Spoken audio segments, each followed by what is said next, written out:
A lot of Lions fans did not know how to feel after Jared Goff was extended yesterday. It was almost split down the middle, in my opinion, where some fans were excited and they backed the deal up. And then some are really upset. They think he is going to kind of revert into that old Jared Goff of year one with the Detroit Lions and after he got that contract extension with the LA Rams. But I saw this tweet from Albert Breer a few hours ago, and I wanted to make sure I got it out to you guys and made a video about it. Here are the details on Jared Goff's contract with the Detroit Lions. He got a $73 million signing bonus, $125 million over the first 2 years, $165 million over the first 3 years. But here you go. In 2028, which is the last year of his deal, it is a $57 million option. Now, we found out that $170 million is guaranteed. I'm not sure. I did go to Spot Track and I did not see the breakdown of his contract on up there yet. But it looks as though, according to Albert Breer, if I'm reading this correctly, he got $73 million in a signing bonus. Now, Jared Goff was his cap hit for this year was going to be about $22 million. Now it went up to $32 million after this extension. So he's got a signing bonus, and Brad Holmes loves to do signing bonuses. I would assume that the signing bonus is 100% guaranteed. So where's the other $100 million that's going to be guaranteed?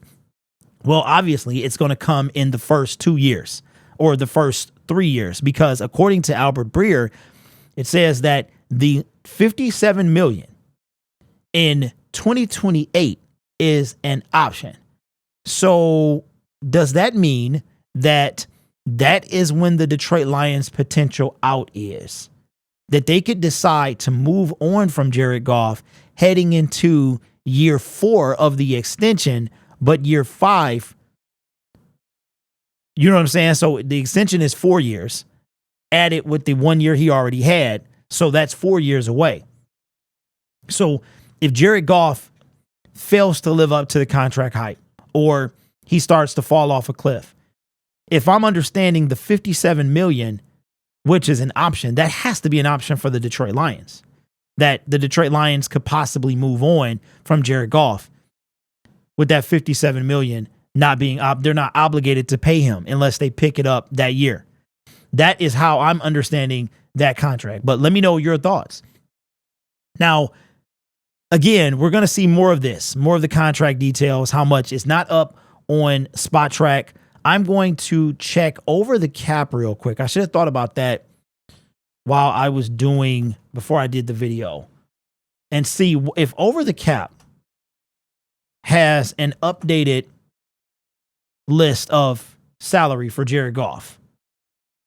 Let me see. Player search. We're going to say Jared Goff and see what they have to say. Jared Goff, QB. Do they have? No, they do not either. They don't have it either. So it is not updated anywhere just yet, because I think even they're waiting on the actual specifics to come out before they update their information. But according to Albert Breer, $73 million in a signing bonus. So that's $73 million of the $170 that's guaranteed. So you got $97 million coming that's guaranteed coming from somewhere else. $125 million over the first 2 years. $165 over the first 3 years. $57 the last year, which is an option. So if that's the case, how you guys feeling now? If the Detroit Lions can indeed get out of that last year, with it being a 3-year extension, but 4 years from now, does that make you feel any better? But it's going to be quite interesting to see how this plays out when the actual, all the details come out about the contract. But I wanted to get this out, at least this initial contract breakdown, and see how the fan base felt about it. Because I myself, I'm not tripping on the amount of money that he got or the length of the contract. I think Jared Goff did deserve it. I know a lot of people are upset with this, and it's amazing to me. And like I said yesterday in the live stream, I trust Brad Holmes, but I question some of the moves that he makes. The lack of getting a a dedicated kind of elite pass rusher. Whether it's in free agency or the draft, but I do trust him. He's done more for this organization than I could have ever imagined, right? And he's got work to do still. I trust him, but some of the things that I question, right? And if you're doing that with Jared Goff, I understand. A lot of people think Jared, quote, Goof is going to return, the fumble guy, the interception guy. And another thing I heard is that everything has to be perfect for Jared Goff to succeed. Shout out to my guy 1021, who had the same thinking that I was, which is outside of Patrick Mahomes, what quarterback doesn't need it to be a perfect situation? Like, seriously. Even Joe Burrow, the guy who's making more money than Jared Goff, he needs a perfect situation. Justin Herbert, Lamar Jackson, Wilson, they all need perfect situations. Every NFL quarterback needs a team around him to be successful. The guy who replaced Jared Goff in LA. And I wanted to address something, another thing I saw in the comment section to yesterday's video, that Jared Goff could not do what Matthew Stafford did in LA. Jared Goff did not have Von Miller. He did not have Odell Beckham Jr. And there's a couple people I'm probably missing that was on that team that was acquired after Jared Goff was traded to the Detroit Lions. Jared Goff, the LA Rams, they threw the kitchen sink to win a Super Bowl, and they got that, right? So I don't, the contract doesn't bother me. I'm happy that our quarterback position is solidified. And what does this mean for Hendon Hooker? We talked about it earlier. If the Detroit Lions if that option refers to what the Detroit Lions have, an option to move on from Jared Goff, that still means instead of 2 years that Hendon Hooker is gone, it'll just be 1. And even if they franchise tag Hendon Hooker at the end of his rookie contract, that still puts him and Jared Goff exiting at the same time. One guy will be like 30, Hendon will be like 30, and Jared Goff will be 33, 34. So I don't know. We'll see. But let me know. Do you feel different now that you see what the contract, kind of a general breakdown of what it is, that out of that 212 and the 170 guaranteed, 73 was a signing bonus. And when DJ Chark was signed, Brad Holmes does this a lot. He does this a lot. DJ Chark got 10.5 guaranteed. The way that he did it was he gave DJ Chark like a signing bonus. And the way, if you go look at how Brad Holmes, he does this a lot. He puts a lot in signing bonuses. I don't know if I've ever seen a signing bonus at $73 million, but we know that Jared Goff is guaranteed the 170 for sure. But does that potential last year option give you kind of a sigh of relief? If you do not believe in Jared Goff, then does it give you a sigh of relief? I'll leave you with this. I got a question for all you guys. When will it be enough? When will Jared Goff be enough? Is it a Super Bowl? He's already given you an NFC North title. He's already given you a home playoff win. He's already taken you to the NFC title game. What will be enough? Is making a Super Bowl enough? Is winning a Super Bowl enough? For me, I think he earned it right now. I think everything else is a bonus. And I also think people thinking that we talked about in the live stream yesterday that Jared Goff, now he has to win a Super Bowl. He's done his job. He has done his job. And a lot of you are not going to like what I'm about to say.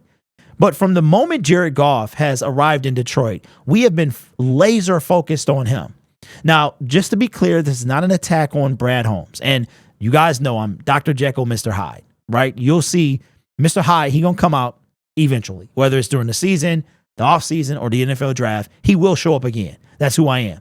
However, we've put all the attention on Jared Goff and what he can and cannot do, what he is and what he is not. But don't you think it's time that the Detroit Lions get him a defense? Don't you think that? We talked about what Stafford was able to do, what the Detroit Lions didn't do for him, right? Jared Goff has a top 5 offense. You've done enough on offense. You cannot continue to have a 27th pass rush, a 25th overall defense. You're 23rd in sacks, but you're top 3 against the run. That enough. Even though we were top 3 against the run, we still wound up with the 25th overall defense. So I think before we continue to get overly critical of Jared Goff, which we've been since the moment we learned about the trade, it's time to focus on something else. Brad said in year 1, that he would give Jared Goff a team.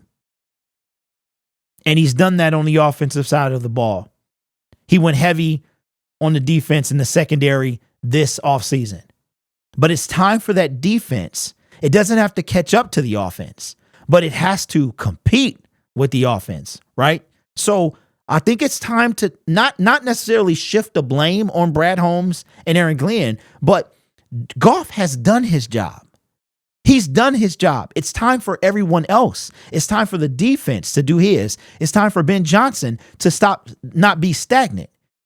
Jared Goff did what he could do with the team that he had, and he delivered, right? So it's time to let's let JG do his thing, right? Give him a team, see what you can do. I believe, and I said this yesterday, if Jared Goff goes up against any other quarterback in the AFC at the time that he played Tom Brady and the New England Patriots, he wins that game. Patrick Mahomes is not the same Mahomes he is now back in 2018, right? He was still fresh. Anyone else, he wins that game. So those are my thoughts. But let me know your thoughts. How do you feel about the contract, learning that of how the initial breakdown is? You guys are awesome. Remember that this channel is brought to you by viewers, subscribers, and members just like you. So take care of yourself and each other. And as always, go Lions.